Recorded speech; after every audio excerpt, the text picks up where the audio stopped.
Hello, welcome to video number 7. Let's talk about traffic sources. Okay, so there are many different types of traffic sources that you can use.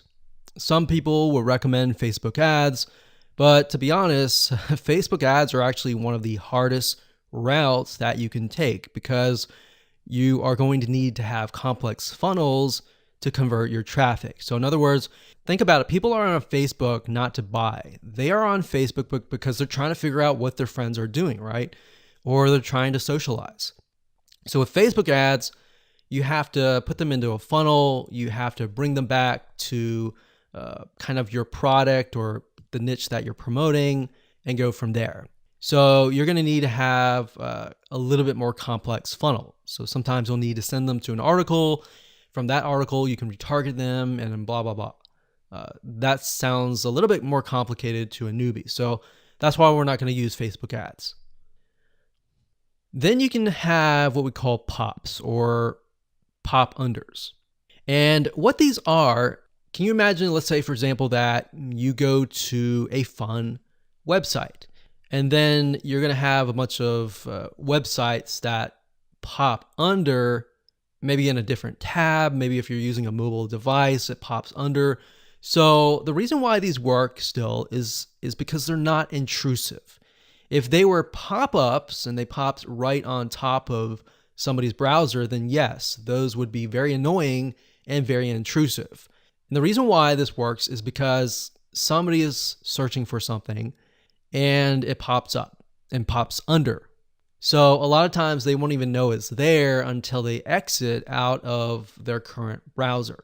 Now, if you target somebody in general offers like, relationships, dating, health, fitness, things like that, or biz op, making money type stuff, those are very general niches that it'll essentially apply to every single person.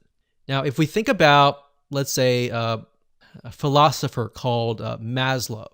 Maslow had a theory and basically had done research and figured out that every single person needs a hierarchy of needs. For example, they need food and water, they need a shelter, and then they need love, and then they need money to get food and shelter and all of that.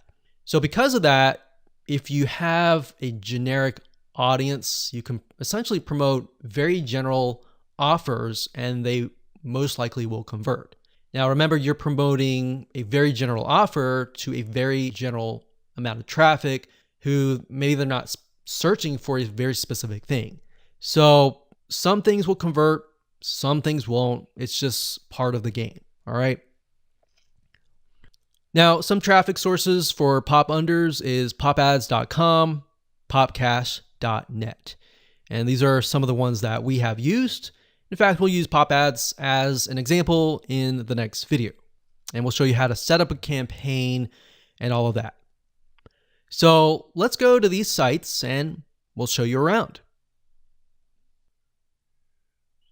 Okay, so popads.net, this is the first site, and I'm going to walk you through step by step on how to set up a campaign in pop ads. What's nice about pop ads and popcash, which is the website over here. So this is popcash.net, and this one is popads.net.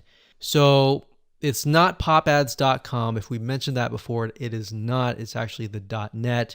But anyways, what's nice about both of these sites is it doesn't require you to invest a lot of money. In fact, you can just deposit a very minimal amount of money. I believe pop ads is like, I can't remember, it's like 10 or something around that number. But a lot of bigger traffic networks require you to deposit things like $200 or sometimes $500 and all of that. So this is kind of newbie friendly, especially if you're on a budget kind of thing. All right, so pop ads also has the ability to get traffic from news sites, general news sites around the world, adult sites, as well as mainstream sites. So depending on your offer, you can get an idea of whether pop ads will work or not.